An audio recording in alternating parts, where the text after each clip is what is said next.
Shalom. Saudara-saudara jemaat yang dikasihi oleh Tuhan, saya ingin mengajak kita merenungkan satu tema atau satu topik, yaitu bersama sepakat di masa pandemi Corona. Teksnya saya ambil dari Matius 18 ayat 19. Saya akan membacakannya bagi jemaat sekalian dari Matius 18 ayat 19. Demikianlah firman Tuhan. Dan lagi aku berkata kepadamu, jika dua orang daripadamu di dunia ini sepakat meminta apapun juga, permintaan mereka itu akan dikabulkan oleh Bapa-Ku yang di surga. Saya ulangi lagi, dan lagi aku berkata kepadamu, jika dua orang daripadamu di dunia ini sepakat meminta apapun juga, permintaan mereka itu akan dikabulkan oleh Bapa-Ku yang di surga. Jadi dari firman Tuhan ini, kita bisa belajar bahwa bukan jumlah banyak yang menentukan, tetapi walaupun hanya dua orang, tetapi kalau ada kesepakatan, kesepakatan itu artinya ialah mengiyakan dan mengaminkan apa yang diminta, maka permintaan itu akan dikabulkan oleh Bapa yang di surga. Nah, inilah hari ini yang akan disampaikan kepada kita, supaya kita belajar bersepakat meminta apapun juga, agar permintaan kita diberikan oleh Tuhan. Jemaat yang dikasihi oleh Tuhan, kemarin saya buka Google, kemudian saya ketik kata ginting.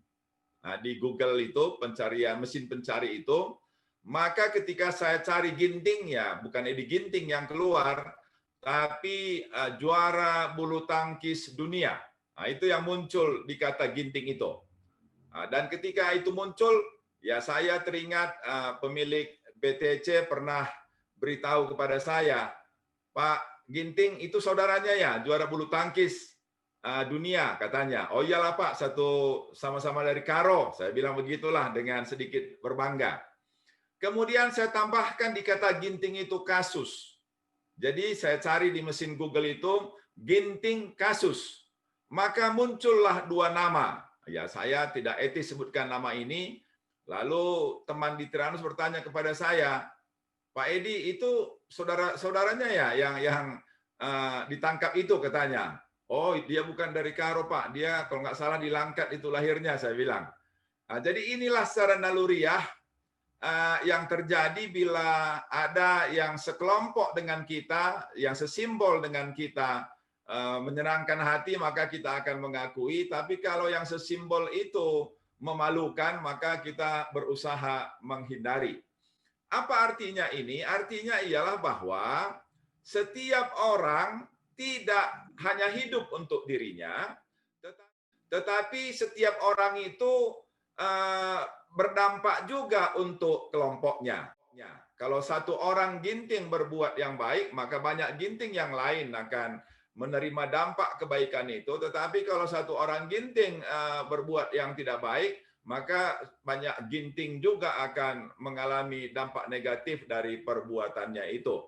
Nah, demikianlah juga dengan kita sebagai anggota jemaat. Kalau kita berbuat baik, maka semua anggota jemaat akan kecipratan nama baik itu. Tapi kalau ada satu orang jemaat yang berbuat yang tidak baik, maka tidak bisa tidak semua jemaat juga akan terdampak negatif dari perbuatan itu. Saya ingin memberikan satu contoh dari pengalaman Yosua ketika bersama dengan umat Israel masuk ke tanah Kanaan. Di dalam Yosua pasal 3, kita bisa membaca bagaimana Yosua bersama dengan semua umat Israel itu mengalami mujizat Tuhan dengan keringnya sungai Yordan. Sehingga mereka bisa melewatinya dan sampai kemudian di seberang di tanah Kanaan. Memang Musa mengeringkan laut Teberau yang lebih lebar, tapi Yosua juga diberi Tuhan kuasa sehingga bisa menyeberangi sungai Yordan walaupun tidak selebar dan sedalam laut Teberau. Kemudian yang kedua, di pasal 6, ketika umat itu bersama Yosua menghadapi bangsa Yeriko, kota yang sudah tua dan kota yang berwibawa dengan tembok yang tebal dan tinggi, Mereka gentar sebenarnya, tetapi di situ pun Tuhan hadir bersama-sama dengan mereka, menolong dan memberkati mereka, sehingga dengan ibadah puji-pujian mereka kelilingi tembok Yeriko itu, akhirnya dengan puji-pujian mereka kepada Tuhan, tembok itu runtuh. Dan itu bisa kita baca di Yosua pasal 6. Dua sudah peristiwa besar yang Tuhan perbuat bagi Yosua bersama dengan bangsa Israel. Tetapi ketika mereka terus maju ke Kanaan yang lebih dalam, mereka berhadapan dengan bangsa Ai, bangsa yang lebih kecil. Oleh karena itu Yosua hanya suruh 3.000 saja tentara, karena mereka yakin menang, karena Ai jauh lebih kecil dibandingkan dengan bangsa Yeriko yang lebih besar saja bisa mereka kalahkan, apalagi bangsa Ai. Tetapi apa yang terjadi ketika mereka berperang melawan Ai itu? Mereka dikalahkan, dipermalukan, dikejar kembali, dan bahkan puluhan orang yang mati dalam peperangan tersebut. Oleh karena itu Yosua terkejut, syok dengan kekalahan itu. Dan kemudian dia menghadap Tuhan, dan kemudian dia bertanya kepada Tuhan, Tuhan, Engkau sudah membawa kami menyeberangi sungai Yordan. Tapi bagaimana kami bisa masuk terus kalau dengan orang Ai saja pun kami kalah? Bagaimana nanti dengan bangsa Amori yang lebih besar lagi? Apa kata orang-orang nanti kalau kami menjadi mangsa dari bangsa Amori? Begitulah kata Yosua kepada Tuhan. Maka Tuhan memberikan jawaban kepada Yosua. Kata Tuhan ialah, engkau kalah karena Israel berubah setia. Saya mau ulang di sini kata Israel berubah setia. Bangsa telah berubah setia. Jadi bukan disebutkan satu pribadi, melainkan bangsa itu, umat itu seluruhnya disebut telah berubah setia. Padahal yang terjadi ialah ada satu orang bernama Ahan, dia dari suku Yehuda, mengambil barang jarahan yang dikhususkan kepada Tuhan, karena dia tertarik melihat barang-barang yang mahal indah itu, kemudian dia mengambilnya sebagian dan kemudian menyimpannya di tendanya. Perbuatan satu orang berdampak kepada satu bangsa. Oleh karena itulah kemudian esoknya Yosua memeriksa suku per suku. Satu suku diperiksa, kemudian didapatlah bahwa penyebab masalah adalah suku Yehuda. Lalu dari suku Yehuda kaum-kaumnya lagi diperiksa, dapat lagi kaum Zerah. Lalu semua kaum Zerah, keluarga-keluarga yang termasuk dalam kaum Zerah, diperiksa lagi, didapatilah keluarga Sabdi. Lalu dari keluarga Sabdi itu diperiksa lagi satu persatu, maka kemudian didapatilah Akan. Jadi bayangkanlah bagaimana pemeriksaan itu begitu panjang untuk melihat di mana sumber masalah. Mengapa bangsa Israel kalah melawan bangsa Ai. Kemudian Ahan mengakui semua perbuatannya karena dia tertarik dan mengambil serta menyimpannya di kemahnya. Akhirnya Yosua mengambil semua barang yang sudah dicuri oleh Ahan itu, dan kemudian Ahan dihukum rajam. Setelah itu orang Israel kembali menang melawan Ai. Tertulis dalam Yosua pasal 8. Kisah Ahan ini barangkali dalam pepatah Melayu bisa disebut, karena setitik nila maka rusak susu sebelanga.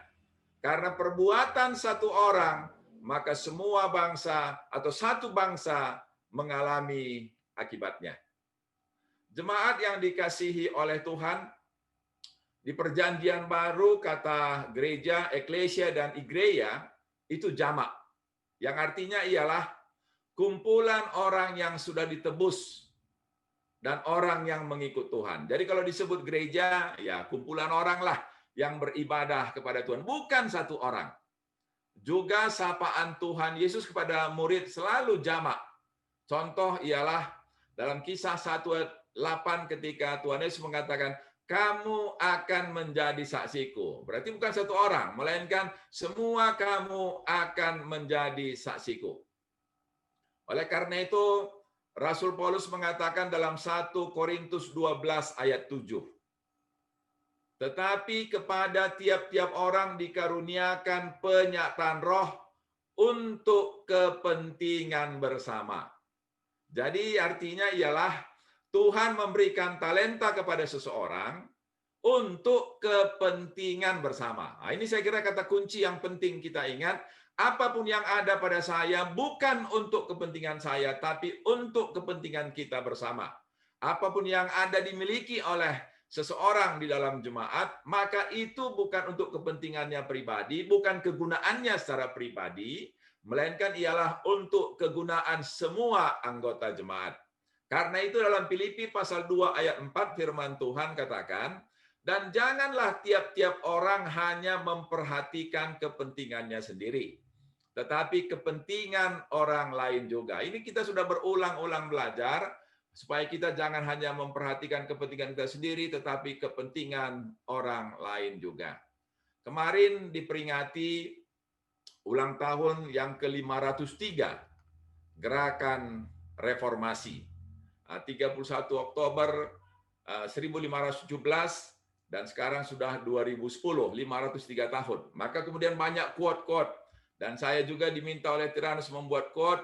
Saya buatlah kutipan bagaimana reformasi itu menempatkan Alkitab lebih tinggi daripada tradisi dan daripada konsili. Bagaimana reformator itu menempatkan Kristus lebih tinggi daripada orang-orang suci. Tetapi kemudian saya katakan, sekarang pun tetap itu harus diperjuangkan supaya jangan sampai kitab suci setara dengan teologi dan kitab suci setara dengan manusia karena pengaruh humanisme.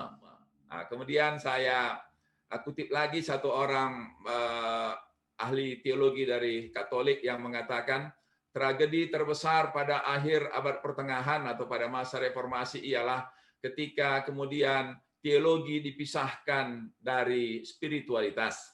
Saya sampaikan kemudian ke grup teman-teman di Tyrannus bahwa malapetaka besar ialah ketika kita hanya belajar memahami Tuhan, tapi tidak belajar berperilaku seperti yang Tuhan kehendaki. Itu persoalan besar kita, saya kira, hari-hari sekarang. Kita mengabaikan perbuatan baik, karena kita takut sekali mengajarkan perbuatan baik itu sama dengan kita mengurangi karya besar Tuhan di atas kayu salib. Tetapi hari ini firman Tuhan yang sudah kita baca mengingatkan kita betapa pentingnya kita mempelajari hal yang esensial dalam iman Kristiani, jangan hanya memikirkan diri sendiri. Kristus yang berimanensi, Kristus yang turun dari surga menjadi manusia adalah teladan yang sempurna. Dia mengabaikan kealahannya, mau menjadi manusia. Maka inilah juga panggilan kita hari-hari sekarang. Carilah kenikmatan yang utama. Kenikmatan yang utama itu ialah ketika kita memperhatikan orang lain. Kenikmatan yang rendah ialah ketika kita memperhatikan kepentingan kita, ketika kita memenuhi keinginan kita, itu keinginan rendah. Tapi keinginan tinggi yang sesuai dengan firman Tuhan ialah ketika kita memakaikan semua kemampuan kita untuk kepentingan bersama, untuk kebaikan bersama, dan ketika kita bukan hanya memperhatikan kepentingan kita, tetapi memperhatikan kepentingan orang lain juga. Di dalam Roma 12 ayat 16a dalam terjemahan bahasa Karo, dikatakan skala kam harus memperdiatekan keperluan kala sideban. Skala kam harus memperdiatekan keperluan kala sideban. Nah, jadi sama dengan Filipi 2 ayat 4 tadi, inilah artinya bersama sepakat. Kita tidak hanya memikirkan diri kita sendiri, tapi bagaimana kita memikirkan kelompok kita supaya menjadi baik. Jemaat yang dikasihi oleh Tuhan, dalam konteks pandemi yang sekarang sedang terjadi, yang tentu membuat kita takut, ya juga tadi ketika dikatakan jangan paranoid, ya kadang-kadang kita paranoid juga. Kita tidak tahu apakah seseorang yang akan berjumpa dengan kita itu OTG atau orang yang bebas dari virus corona, sehingga dianjurkan juga bersikap lebih hati-hati, itu lebih baik daripada kita ceroboh, dan nanti kalau sudah terjadi maka kita akan menyesalinya dan kita akan menyengsarakan keluarga kita dan juga tentu saudara-saudara kita kelompok yang lebih besar. Oleh karena itulah juga, karena sekarang kita sedang menjalani resesi juga, ya tentu menjadi sangat sulit mendapatkan uang. Ya, saya kemarin sampaikan doa juga untuk kampus kami, kampus Tiranus, yang juga sudah sangat bergumul dengan keuangan, karena menurut peraturan pemerintah, budget atau buffer dana dari satu lembaga pendidikan tinggi itu haruslah 20 kali biaya operasional. Kalau operasional kami 130 juta sebulan, maka kami harus punya 2,6 miliar supaya itu aman. Tapi yang terjadi ialah bahwa buffernya hanya cukup untuk 1 bulan, sehingga semua kami sekarang kencang berdoa, mohon belas kasihan Tuhan supaya walaupun ada resesi, tapi Tuhan juga bisa gerakkan seperti orang-orang janda di Sarfat untuk memberikan pencukupan bagi operasional, bagi pelayanan di Sekolah Tinggi Alkitab Tiranus. Oleh karena itulah ada 3 hal yang ingin saya sampaikan untuk menjadi renungan di tengah-tengah gereja kita. Kita sebagai bagian dari gereja dan juga sebagai bagian dari gereja di Indonesia atau orang percaya di Indonesia. Yang pertama ialah, janganlah kita seperti Ahan. Mari kita menghindarkan diri supaya kita tidak seperti Ahan yang membuat masalah bagi kelompok kita. Jangan kita ciptakan masalah bagi kelompok kita. Bagaimana caranya? Ya, saya kira sudah berulang-ulang dikatakan oleh pemerintah.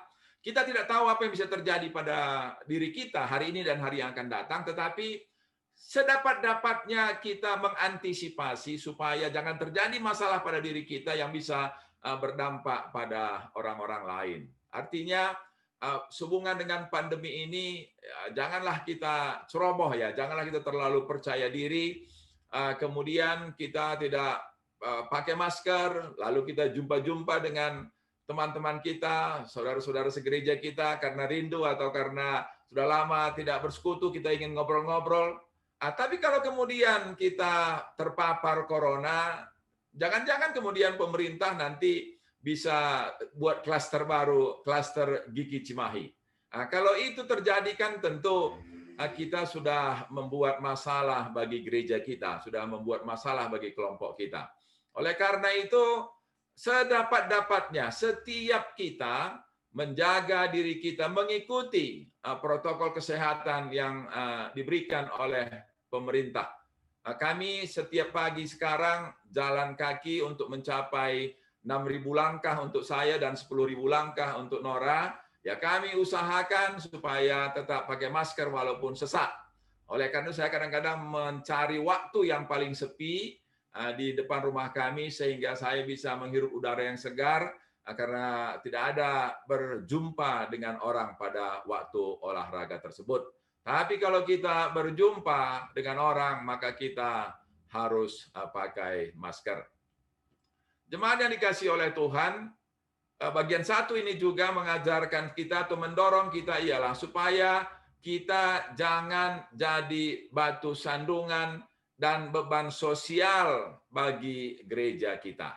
Batu sandungan tadi ialah kalau kemudian karena perbuatan kita, semua kita harus menanggungnya.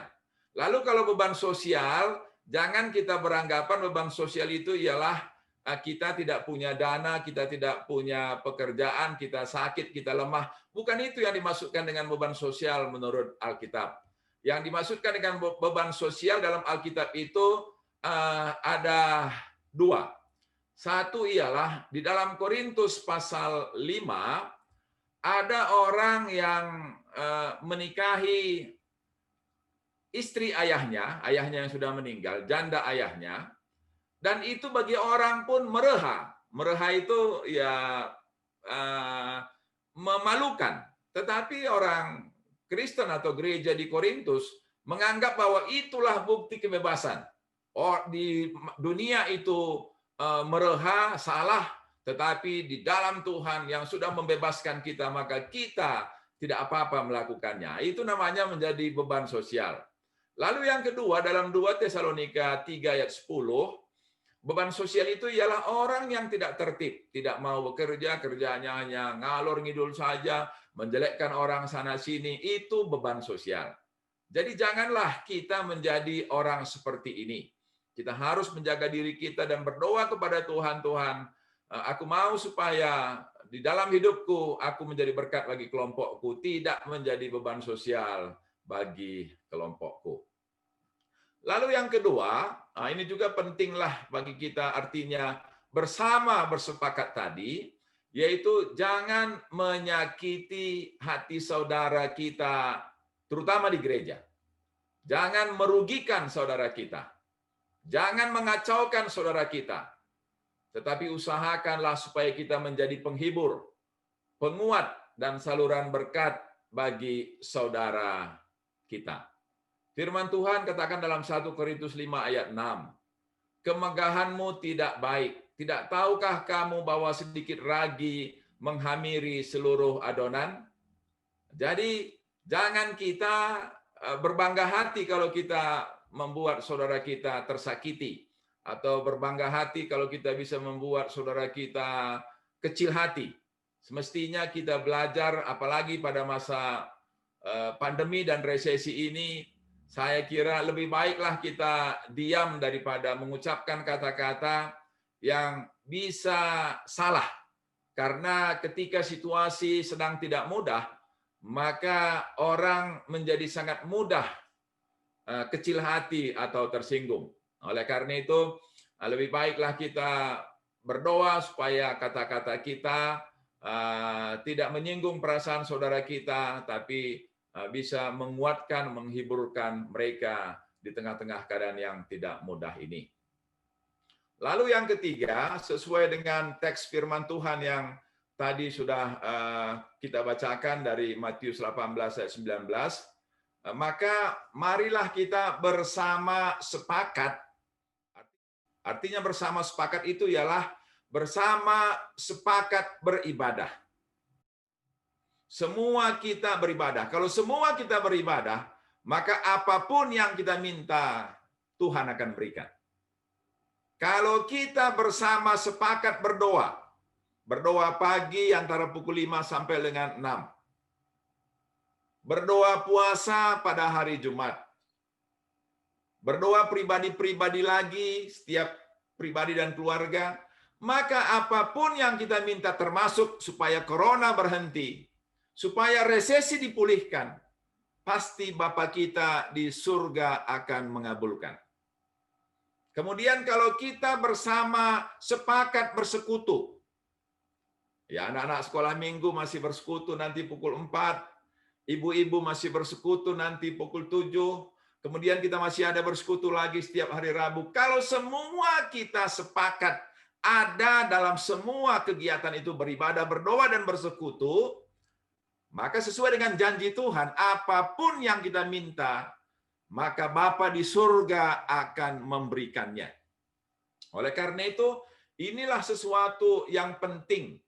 Mari kita bersepakat, jangan kita menjadi pribadi yang tidak terlibat, yang tidak ikut, atau yang tidak bersepakat, karena kita tidak ada dalam beribadah, tidak ada dalam berdoa, dan tidak ada dalam bersekutu. Supaya dengan bersama bersepakat ini, kita dimampukan melewati masa pandemi dan masa resesi ini. Dan supaya dengan bersama bersepakat, Tuhan akan menyatakan kuasa-Nya kepada kita. Jemaat yang dikasihi oleh Tuhan, yang perlu bersama-sama kita bertekad melakukannya. Bersama bersepakat itu ialah, yang pertama, jangan kita menjadi beban sosial bagi gereja kita. Lalu yang kedua ialah, jangan kita merugikan saudara kita, menyakiti hati saudara kita, tapi marilah kita menjadi penghibur, menjadi penguat bagi saudara-saudara kita yang sekarang sedang mengalami masa-masa yang sulit. Bagaimana caranya? Saya kira kita sudah lakukan, dan saya bersyukur kepada Tuhan dalam hal ini, bahwa pada bulan November nanti, minggu kedua dan minggu keempat, sudah ada saudara-saudara kita, walaupun dalam kekurangan, tapi kemudian menjadi penjamu, akan menyediakan makanan lauk yang akan dibagikan kepada semua jemaat pada minggu kedua November dan juga pada minggu keempat. Dan juga Desember pun sudah ada. Saya kira kita sama seperti jemaat Makedonia, walaupun miskin tapi kaya dalam memberi. Sama seperti janda di Sarfat, walaupun tinggal tepung sekali makan, minyak sekali olah tepung, tapi berani memberi kepada Nabi, dan akhirnya dia tidak berkekurangan pada masa paceklik itu. Itu sudah kita lakukan, dan ini akan terus kita lakukan. Dan yang ketiga ialah, mari semua kita, suami istri bersama dengan anak-anak kita, ikut terus dalam beribadah. Mungkin anak-anak tidak mengerti, tapi beribadah itu bukan soal pengertian. Tapi beribadah itu ialah soal menyembah Tuhan, menghormati Tuhan. Mari kita berdoa bersama-sama. Yang belum ikut doa puasa hari Jumat, saya minta supaya mari kita tunjukkan kebersamaan kita, kesepakatan kita, supaya gereja kita diberkati oleh Tuhan, dan juga bangsa kita diberkati oleh Tuhan dengan dihentikannya pandemi dan resesi ini. Mari kita bersekutu bersama-sama. Mestinya karena kita tidak bisa keluar-keluar, harusnya lebih banyak kita bersekutu karena lebih banyak waktu kita.